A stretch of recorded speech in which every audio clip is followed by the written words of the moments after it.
بسم الله الرحمن الرحيم. السلام عليكم ورحمة الله وبركاته. إن الحمد لله نحمده ونستعينه ونستغفره ونستهديه ونتوب إليه ونعوذ بالله من شرور أنفسنا وسيئات أعمالنا. من يهده الله فلا مضل له ومن يضلل فلا هادي له. أشهد أن لا إله إلا الله وحده لا شريك له وأشهد أن محمدا عبده ورسوله وصفيه وخليله وخاتم رسله عليه أفضل الصلاة وأزكى تسليم. قال الله سبحانه وتعالى: يا أيها الذين آمنوا اتقوا الله حق تقاته ولا تموتن إلا وأنتم مسلمون. وقال: يا أيها الذين آمنوا اتقوا الله وقولوا قولا سديدا يصلح لكم أعمالكم ويغفر لكم ذنوبكم ومن يطع الله ورسوله فقد فاز فوزا عظيما. أما بعد، فإن أصدق الحديث كتاب الله وخير الهدى هدى نبينا محمد صلى الله عليه وسلم وشر الأمور محدثاتها فإن كل محدثات في الدين بدعة وكل بدعة ضلالة وكل ضلالة في النار. Alhamdulillah Rabbil Alamin. Segala puji bagi Allah Jalla Jalaluh yang berkat limpahan nikmat dan karunia Allah Subhanahu wa taala. Di pagi hari yang penuh keberkahan ini, Allah Subhanahu wa taala mempermudah bagi kita jalan-jalan kebaikan, mempermudah bagi kita jalan untuk mendapatkan ridha Allah Subhanahu wa taala, yaitu Allah Subhanahu wa taala berikan pada kita taufik, Allah berikan pada kita kesempatan, Allah berikan pada kita waktu ketepatan untuk kita melaksanakan salat subuh berjamaah. Kemudian setelahnya Allah Subhanahu wa taala berikan juga kepada kita kelapangan untuk kita bertalabul ilmi. Dan ini merupakan nikmat yang mungkin tidak dimiliki oleh banyak orang lainnya di luar sana. Teringat ungkapan salah seorang salafus saleh mengatakan, "Lau ya'lamul muluk wa abna'ul muluk ma nahnu 'alaihi min ni'matin lajaladuna 'alaihi bisuyuf." Seandainya para raja dan para putra mahkota mengetahui nikmat yang kita rasakan sebagai talibul ilmi, niscaya mereka akan merasa iri, merasa dengki, sehingga mereka akan memukul kita dengan pedang-pedangnya. Dan salawat serta salam selalu tercurahkan, terlimpahkan kepada sebaik-baik contoh, sebaik-baik junjungan Nabi kita Muhammad sallallahu alaihi wasallam. Ya Allah firmankan dalam Qur'annya, "Wa innaka la'ala khuluqin 'adzim." Allah firmankan tentang nabinya bahwasanya nabinya Muhammad sallallahu alaihi wasallam adalah sebaik-baik contoh. Allah juga berfirman, "Laqad kana lakum fi Rasulillahi uswatun hasanah liman kana yarjullaha wal yawmal akhir wa dzakarallaha katsira." Telah nampak jelas, telah terdapat jelas dalam karakter, dalam diri Rasulullah sallallahu alaihi wasallam, dalam pribadinya Rasulullah sallallahu alaihi wasallam, uswah hasanah, contoh yang baik, teladan yang baik. Bagi siapa? Bagi orang yang beriman dengan hari akhir dan berharap berjumpa dengan Allah Subhanahu wa taala serta banyak mengingat Allah Subhanahu wa taala. Hari ini jamaah sekalian, insyaallah kita semua akan bersama-sama mempelajari sirah atau perjalanan ashab Nabi Muhammad sallallahu alaihi wasallam, sahabat-sahabat Rasulullah sallallahu alaihi wasallam. Sahabat bukanlah orang biasa sebagaimana umumnya orang. Lahum suhbah, mereka memiliki keutamaan dengan menjadi sahabat Nabi kita Muhammad sallallahu alaihi wasallam. Rasulullah sallallahu alaihi wasallam bersabda dalam sebuah hadis, "Khairun nasi qarni, thumma alladhina yalunahum, thumma alladhina yalunahum." Sebaik-baik zaman, sebaik-baik manusia adalah orang berada di zamanku, kata Rasulullah. Orang-orang hidup di masaku, itu para sahabatnya. Thumma alladhina yalunahum, kemudian orang-orang yang hidup setelahnya, para tabi'in. Thumma alladhina yalunahum, kemudian para tabi'ut tabi'in. Radhiyallahu ta'ala anhum wa rahimahumullahu rahmatan wasi'ah. Teringat sebuah athar dari Abdullah bin Mas'ud radhiyallahu taala anhu, dia pernah mengatakan, "Inna Allah nazara ila qulubil ibad." Allah Subhanahu wa taala memilih di antara hati-hati hamba-hambanya. Ternyata hati Muhammad sallallahu alaihi wasallam adalah sebaik-baik hati manusia. Fastafahu li nafsi wabta'athahu bi risalati. Allah pilih Rasulnya Muhammad sallallahu alaihi wasallam. Allah utus nabinya Muhammad sallallahu alaihi wasallam dengan membawa risalahnya. Risalah begitu agung, yuzakihim wa yu'allimuhumul kitab. Risalah mensucikan mereka, membimbing mereka. Tsumma nazara ila qulubil ibad. Kemudian dilanjutkan, Allah pilih dari hati hamba-hamba Allah selain para anbiya, setelah para nabi, dan Allah pilih jiwa-jiwa atau hati-hatinya para sahabat Nabi kita Muhammad sallallahu alaihi wasallam, faja'alahum wuzara'a nabiyhi yuqatiluna ala dinih. Maka Allah Subhanahu wa taala memilih mereka para sahabat sebagai penolong Rasulnya. Mereka berjuang di atas agama Islam, memperjuangkan Islam, dan mereka dengan sebab fadlullah, keutamaan Allah Subhanahu wa taala, kemudian mereka alhamdulillah hari ini kita semua bisa merasakan manisnya hidayatul iman wal Islam was sunnah. Dan ini nikmat yang patut kita syukuri bersama. Ahibat fillah, a'azani Allah wa iyyakum.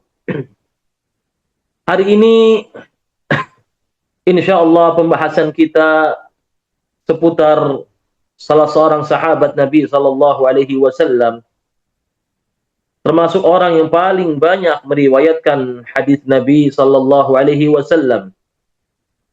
Sampai disebutkan bahwasanya Al-Imam Az-Zahabi pernah memberikan penjelasan tentang biografinya. Beliau mengatakan tentang sahabat ini, sahabat yang akan kita bahas bersama, yaitu Anas bin Malik, Ibn Nadar, Ibn Damdam, Ibn Zaid, Ibn Haram, Ibn Jundab, Ibn Amir, bin Gunbin, bin Adi, min Bani Najjar, Al-Khazraji, Al-Ansari, radhiyallahu ta'ala anhu.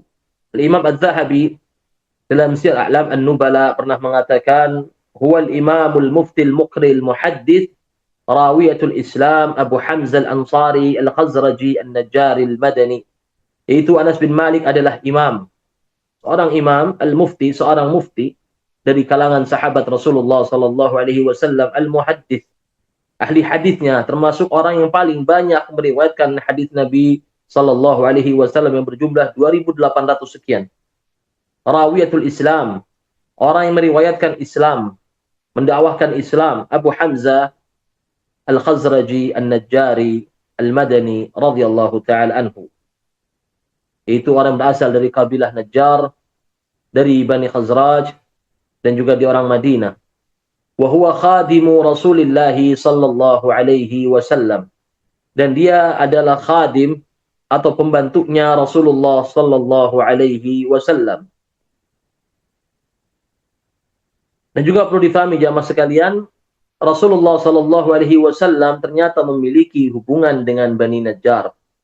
Bahwasanya disebutkan ibu dari kakek Rasulullah sallallahu alaihi wasallam yang bernama Abdul Muttalib adalah wanita yang bernama Salma bint Amr An-Najjariyah dari Bani Najjar di kota Madinah, dan Abdul Muttalib bernama Syaibah. Disebutkan bahwasanya kakek Rasulullah itu buyutnya, lebih tepatnya Hashim bin Abdul Manaf, bapak dari Abdul Muttalib. Suatu ketika dia berangkat safar ke negeri Syam untuk berdagang. Yang kita faham, Mekah itu berada di selatan, Madinah di tengah antara jalur Mekah dan Syam. Jadi kota Madinah berada di tengah-tengah antara jalur Mekah dan negeri Syam. Singkat cerita, waktu itu Hashim bin Abdul Manaf, sebagaimana umumnya orang saat zaman itu, menikah dengan Salma bint Amr An-Najjariyah. Fanjabat lahu Syaibah atau Abdul Muttalib. Maka waktu itu pun Salma bint Amr melahirkan Abdul Muttalib. Singkat cerita, berlalulah waktu hingga Abdul Muttalib pun, dan disebutkan juga bahwasanya Hashim waktu itu meninggal dalam perjalanannya ke negeri Syam. Dan waktu itu orang-orang Mekah tidak mengetahui bahwasanya Hashim telah menikah dengan seorang wanita yang bernama Salma bint Amr An-Najjariyah.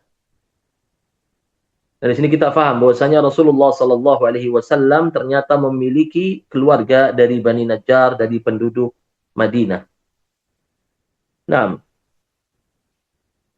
Anas bin Malik radhiyallahu taala anhu memiliki ibu yang bernama Ummu Sulaim, atau disebut juga Al-Rumaisa atau Ar-Rumaisa. Para ulama berselisih pendapat tentang nama dari ibunda Rasulullah sallallahu alaihi wasallam. Ala kulli hal, keluarga Anas bin Malik termasuk keluarga Rasulullah sallallahu alaihi wasallam, dan ibu Anas bin Malik merupakan bibi Rasulullah sallallahu alaihi wasallam dari radha'ah, sebagaimana dijelaskan oleh Al-Imam Ibnu Abdul Bar rahimahullahu taala. Disebutkan dalam sebuah cerita ketika Rasulullah sallallahu alaihi wasallam hijrah ke Madinah bersama sahabat Rasulullah sallallahu alaihi wasallam, yaitu Abu Bakar As-Siddiq radhiyallahu taala anhu. Waktu itu semua orang-orang ramai Orang-orang Madinah ramai, mereka penasaran siapa Rasulullah Sallallahu Alaihi Wasallam, bagaimana rupanya. Mereka semua keluar berlomba untuk melihat, untuk mengetahui, untuk menyambut datangnya Rasulullah Sallallahu Alaihi Wasallam. Singkat cerita, para sahabat pun menyambut Rasulullah Sallallahu Alaihi Wasallam dan mereka memberikan hadiah pada Rasulullah Sallallahu Alaihi Wasallam.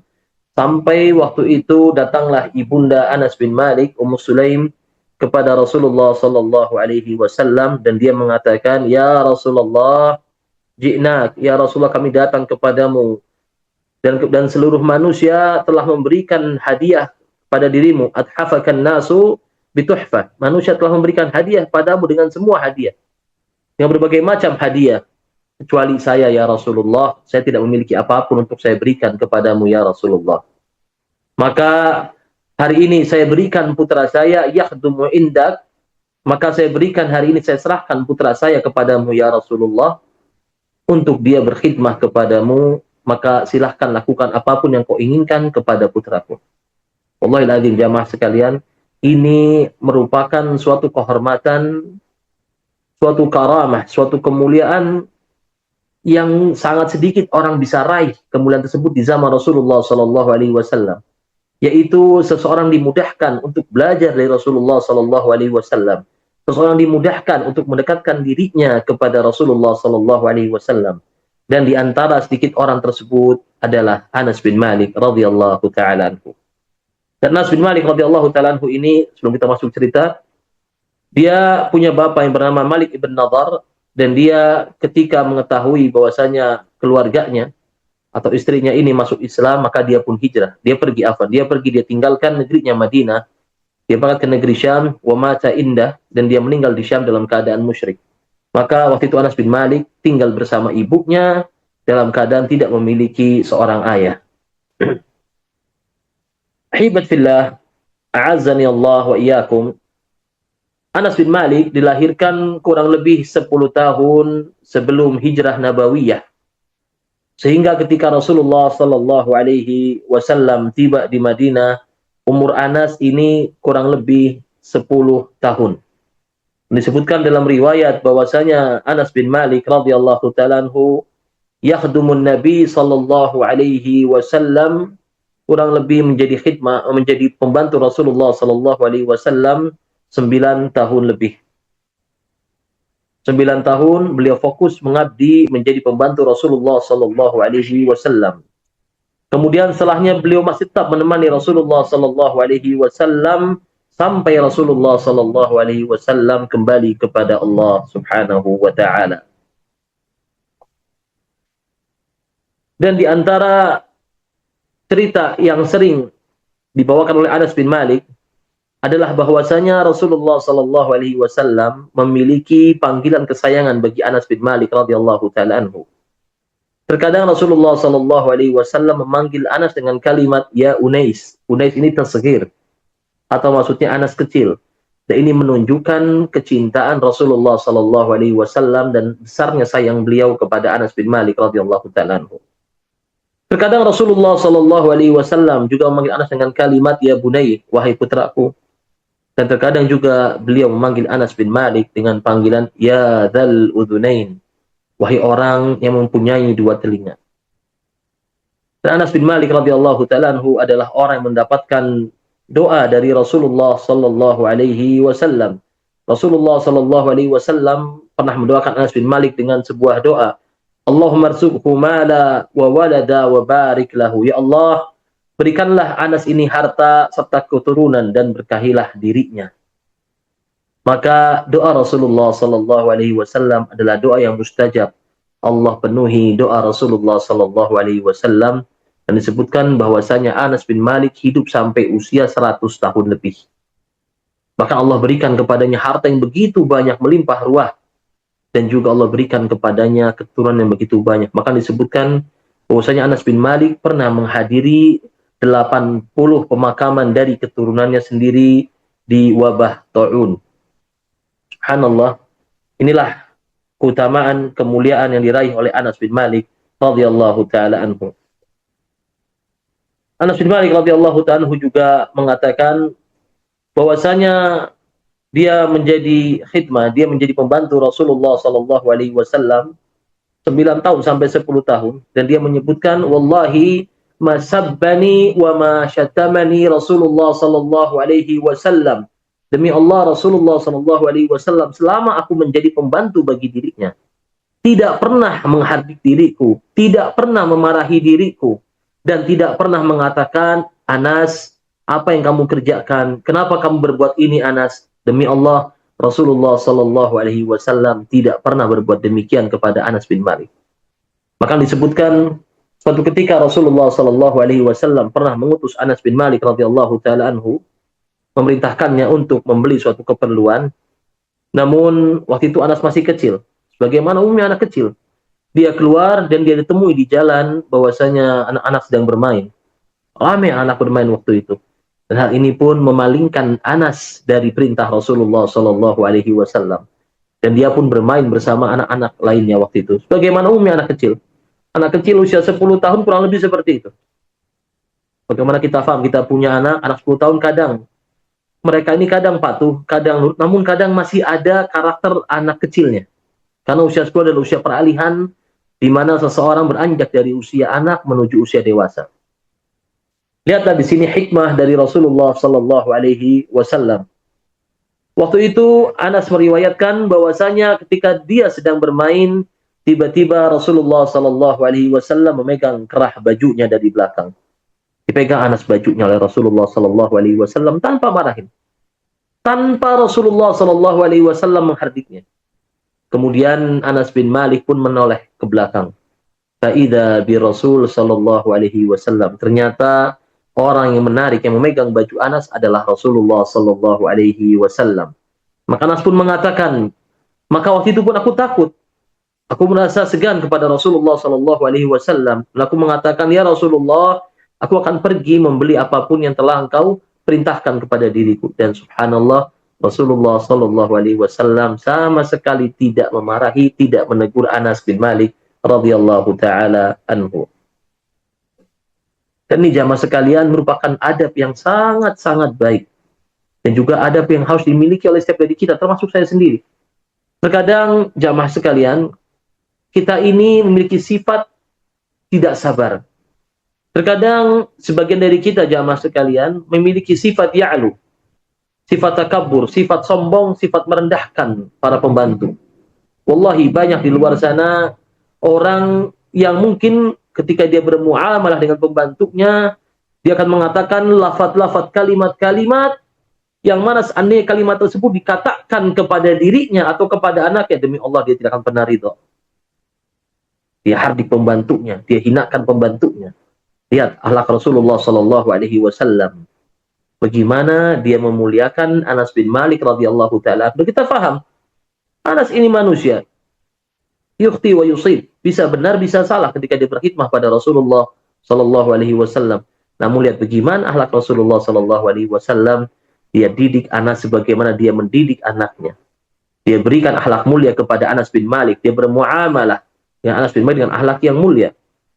Sehingga apa? Anas bin Malik radhiyallahu taala pun bisa mencontoh Rasulullah Sallallahu Alaihi Wasallam dan dia menjadi orang yang sangat mirip dengan Rasulullah Sallallahu Alaihi Wasallam dari segi ibadahnya. Disebutkan bahwasanya Abu Hurairah radhiyallahu taala pernah mengatakan bahwasanya tidak ada seorang pun yang sholatnya paling mirip dengan sholatnya Rasulullah Sallallahu Alaihi Wasallam melebihi Anas bin Malik radhiyallahu taala anhu. Kenapa? Karena dia berkhidmah pada Rasulullah 9 sampai 10 tahun. Dan Anas mengatakan bahwasanya dia tidak pernah sekalipun alpa dalam setiap peperangan yang dilakukan oleh Rasulullah Sallallahu Alaihi Wasallam. Pernah ditanyakan pada Anas bin Malik, apakah perang Badar kamu ikut? Maka dia mengatakan kepada penanya tadi, sesungguhnya waktu itu aku mengikuti perang Badar bersama Rasulullah Sallallahu Alaihi Wasallam. Namun tugasku hanya berkhidmah pada Rasulullah, membawakan barang-barangnya, membantu keperluannya, memberikan makannya. Ghaira anni la uqatil. Hanya saja waktu itu aku belum diperkenankan untuk ikut berperang. Kenapa? Karena waktu itu beliau belum sampai pada tingkatan balik. sehingga beliau belum diperkenankan untuk ikut peperangan bersama Rasulullah sallallahu alaihi wasallam. Ahibat fillah, a'azzani Allah wa iyyakum. Dan Anas bin Malik ini memiliki mauqif, memiliki sebuah momen yang menunjukkan keberaniannya, memiliki sebuah sikap.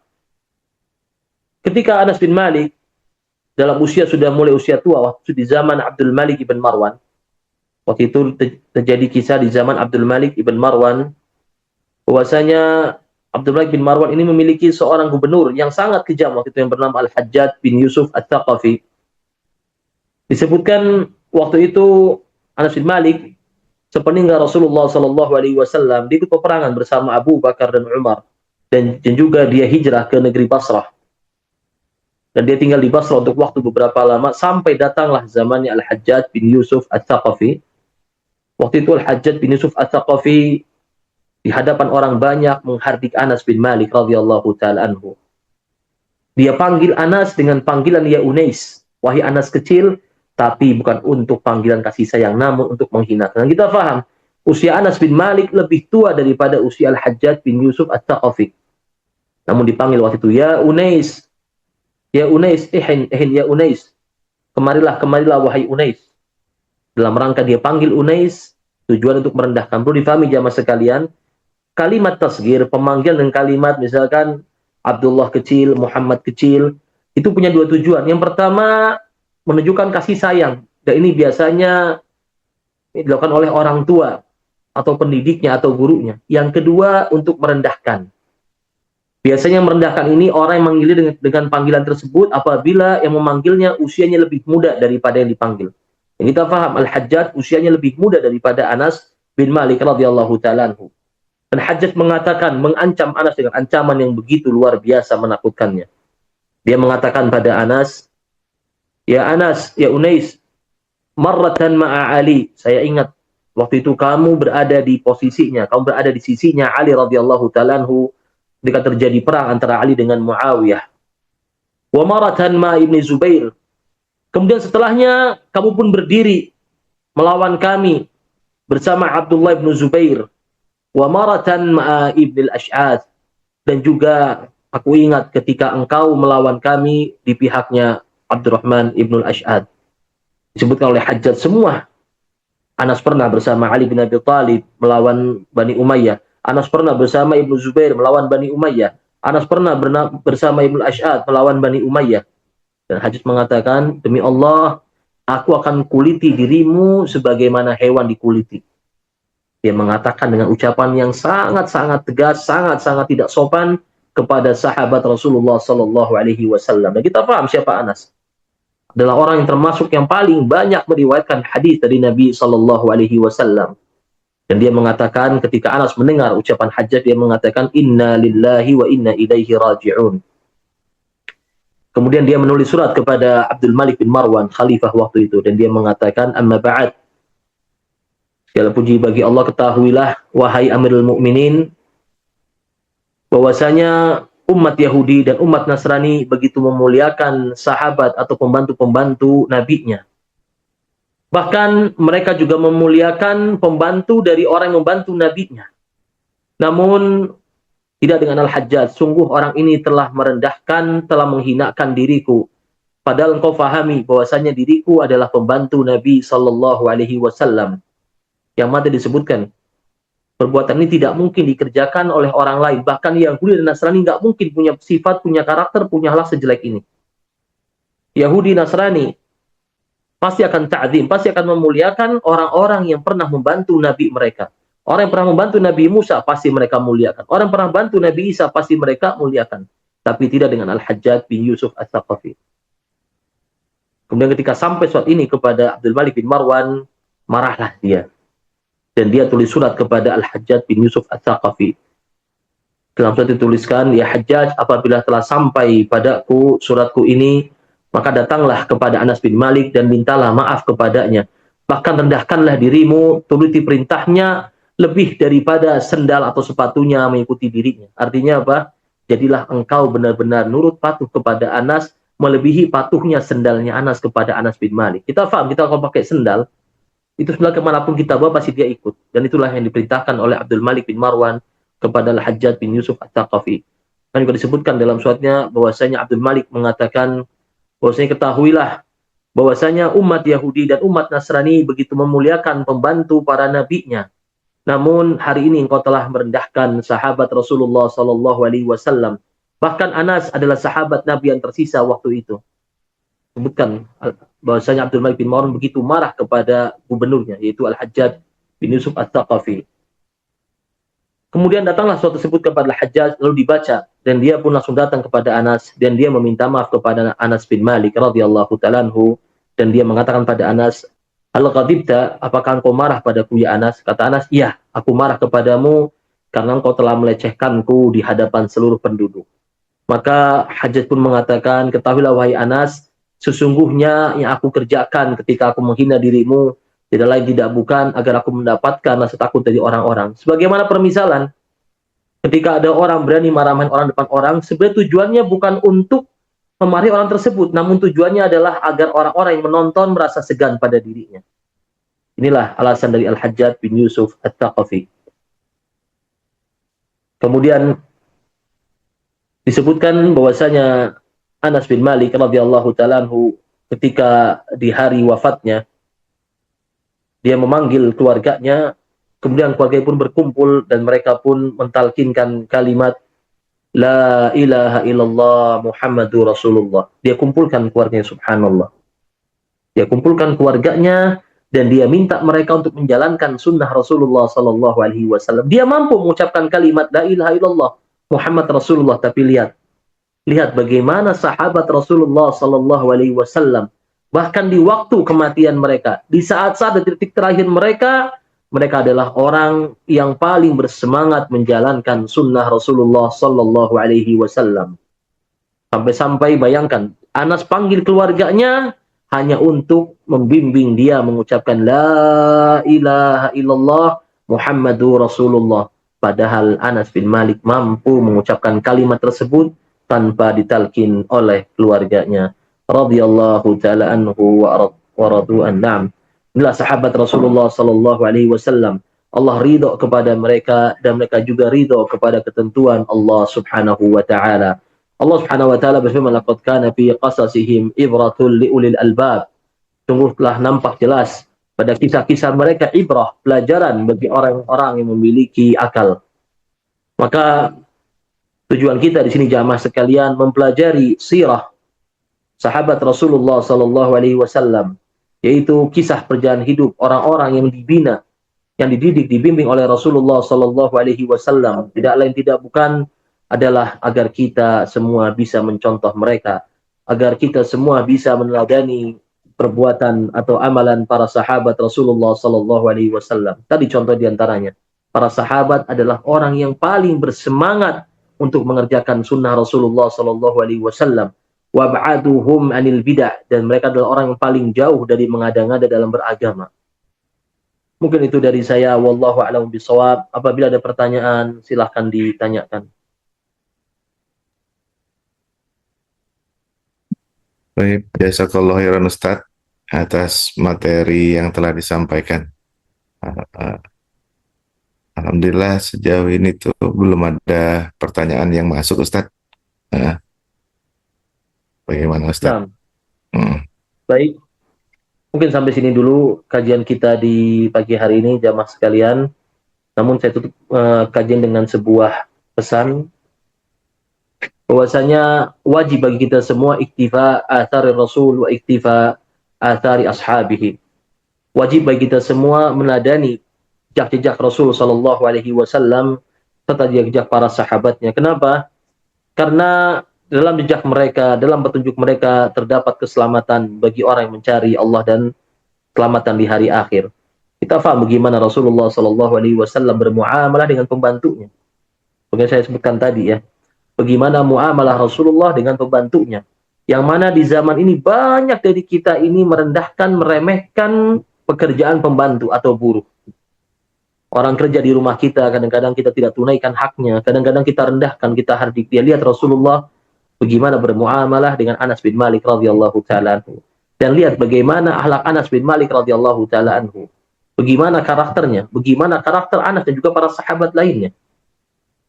Dia punya sifat berani, jur'ah, kalimatul haq inda sultan jair. Berani mengatakannya hak di depan pemimpin yang zalim. Itu siapa? Al-Hajjaj bin Yusuf Al-Thaqafi. Dan inilah sifat karakter yang harus dimiliki oleh orang yang alim. Seorang da'i, seorang pembimbing, tidak boleh takut di jalan Allah subhanahu wa ta'ala.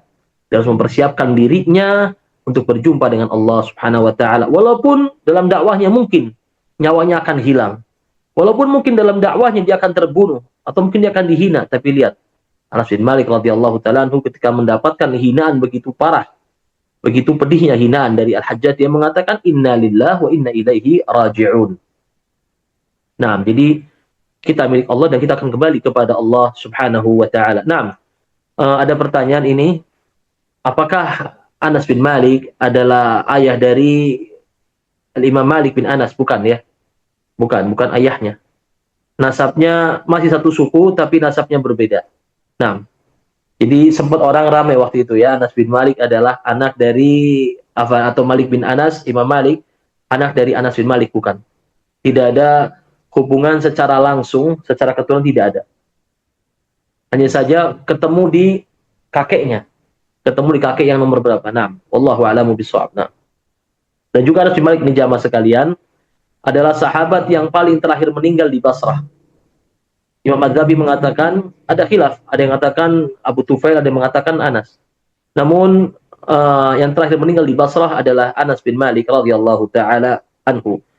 Walhamdulillah, dengan panjangnya usia Anas, maka banyak sekali orang yang belajar dari Anas bin Malik. Ratusan orang tabi'in, bahkan sigarut tabi'in, tabi'in yang akhir-akhir ini pun masih belajar dari Anas bin Malik radhiyallahu taala anhu.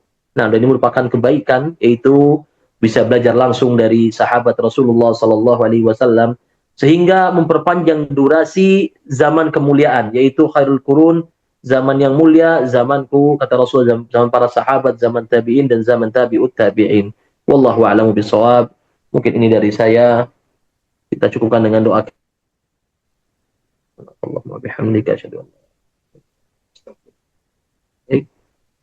Assalamualaikum warahmatullahi wabarakatuh.